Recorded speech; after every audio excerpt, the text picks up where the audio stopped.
Ce que vous allez voir dans cette vidéo risque vraiment de vous surprendre.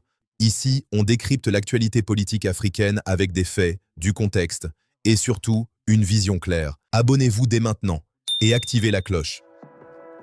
Stop. Ce que vient de dire le capitaine Ibrahim Traoré change tout. Après sa prise de parole, une question brûle les lèvres. Y a-t-il un problème démocratique au Burkina Faso? Entre soutien populaire et critiques internationales. La situation divise l'opinion internationale. Le débat, c'est maintenant et tout de suite. De la mer. Après, le plus gros problème en réalité, c'est la volonté de faire passer le contenu pour le contenant. Sinon, si on rentre dans le fond de manière fondamentale, aujourd'hui, tous les pays de l'Afrique, précisément ceux de l'Afrique de l'Ouest, sont pour le modèle démocratique. Parce que la démocratie, ils prennent généralement le concept pour pouvoir rattraper une partie de la non-égalité du pouvoir pour avoir un certain assentiment populaire. Sinon, dans les faits, c'est quelque chose qui est assez indétrônable. Pourquoi?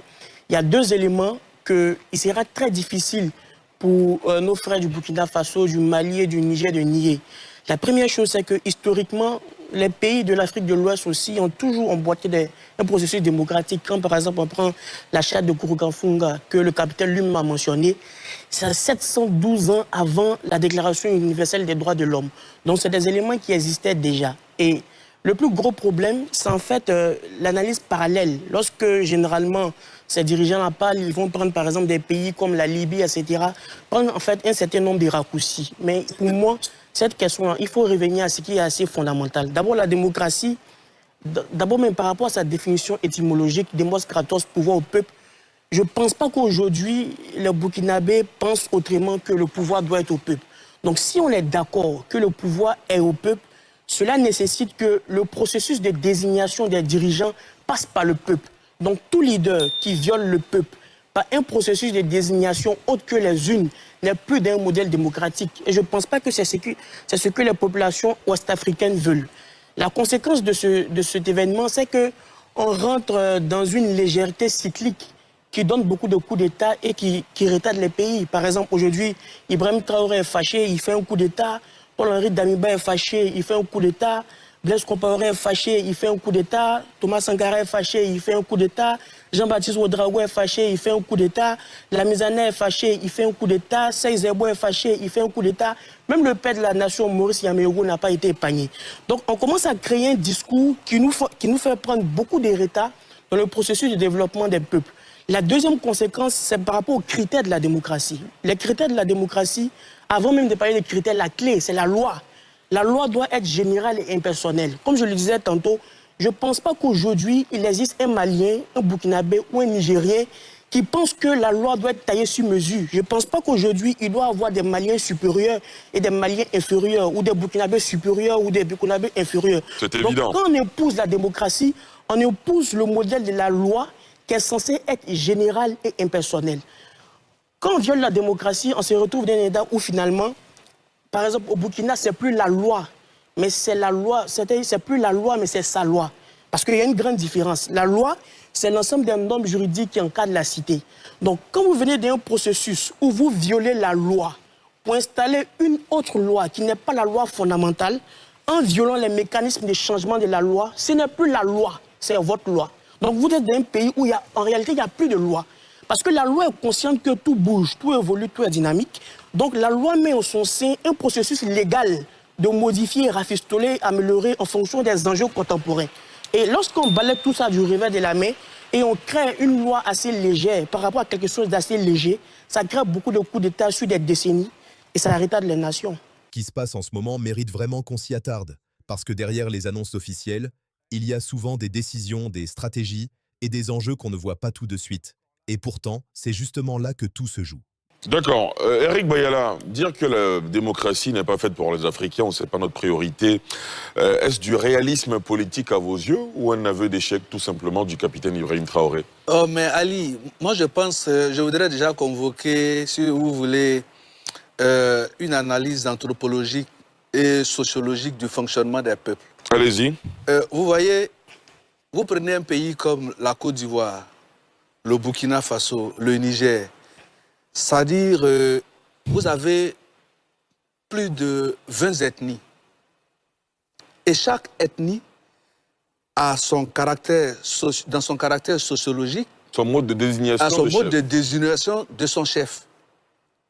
Et vous avez dans cette organisation ils sont issus de religions différentes. Il y en a qui sont des chrétiens, vous avez des animistes, vous avez des musulmans, vous avez des athées, et vous avez des gens dont, en fait, qui ne croient en rien, qui pensent que bon, leur seule présence sur Terre suffit.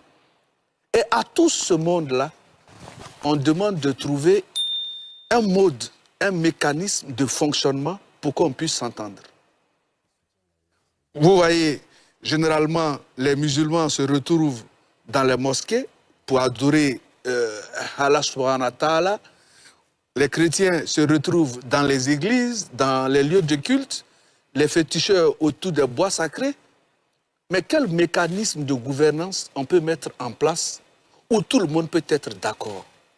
On n'a pas d'autre choix que d'épouser le principe de la démocratie.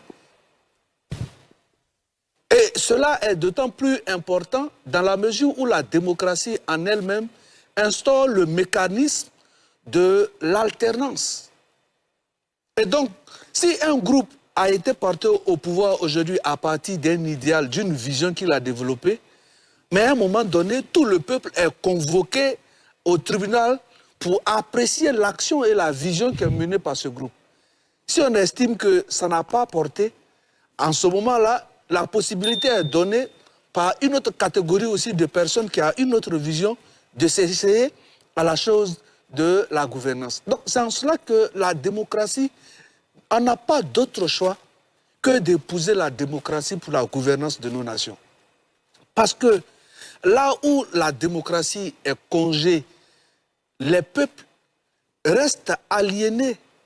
Parce qu'aujourd'hui, est-ce qu'on peut dire, j'ai suivi l'interview qui a duré pratiquement 2h13 minutes, à en parler de liberté, mais qu'est-ce qui garantit même la stabilité dans nos démocraties? Ce qui garantit la stabilité dans nos démocraties, ce n'est rien d'autre que la liberté. Or, il se trouve que dans le nouvel modèle de gouvernance que propose le président du Faso, il n'y a pas la possibilité au peuple lui-même de pouvoir s'exprimer à travers les partis politiques qui sont dissous. Parce que les partis politiques, il ne faut pas les voir seulement comme des organisations privées qui participent à la conquête de l'État, mais ils participent à l'évolution de la démocratie et de la gestion du pays. Donc, ils ont un rôle important. Et donc, du coup, quand il n'y a plus de partis politiques, il n'y a pas d'acteurs politiques, il n'y a pas de société civile, il n'y a plus de contre-pouvoir. On a quelqu'un qui se réveille le matin, qui estime que tout le monde doit regarder à l'ouest, et donc tout le monde doit regarder à l'ouest. Et dans cet état d'esprit-là, il est difficile d'apprécier une politique qui puisse convoquer toutes les compétences de la nation pour produire et amener la nation à un développement un peu plus durable. Et donc la démocratie n'est rien d'autre que cette façon, sinon ce mode de gouvernance qui ne peut pas ne pas appartenir aux Africains. Parce que nous sommes de divers horizons, de diverses croyances, de diverses on appelle ça, cultures. Et donc c'est la démocratie qui vient fédérer tout ça pour nous donner une idée essentielle de la gestion de l'État, à savoir, on est tous d'accord qu'à une période donnée, nous confions notre destin à un tel monsieur. À une autre période donnée, nous évaluons sa politique générale sur ce que nous lui avons confié, sur les engagements qu'il a pris avec nous. Si tant est-il que nous nous sentons à l'aise, on continue avec lui. Si ce n'est pas le cas, on essaie quelqu'un d'autre. Parce que si le monde était figé et qu'il n'y avait pas la possibilité de pouvoir découvrir demain, mais le développement ne serait pas de ce monde. C'est parce que le monde est dans un processus dynamique qu'on cherche à savoir de quoi demain sera fait, quel est le mieux-être qu'un tel peut nous apporter. C'est ce qui entraîne le développement. Et donc, refuter aujourd'hui la démocratie pour le fait que la démocratie est un malheur pour les Africains, j'estime que ce n'est pas juste. Pour vraiment ne pas donner dans la délation, Mais je pense que ce n'est pas juste. Voilà ce que vous deviez absolument savoir aujourd'hui. L'information continue d'évoluer et ce qui se prépare pourrait aller encore plus loin.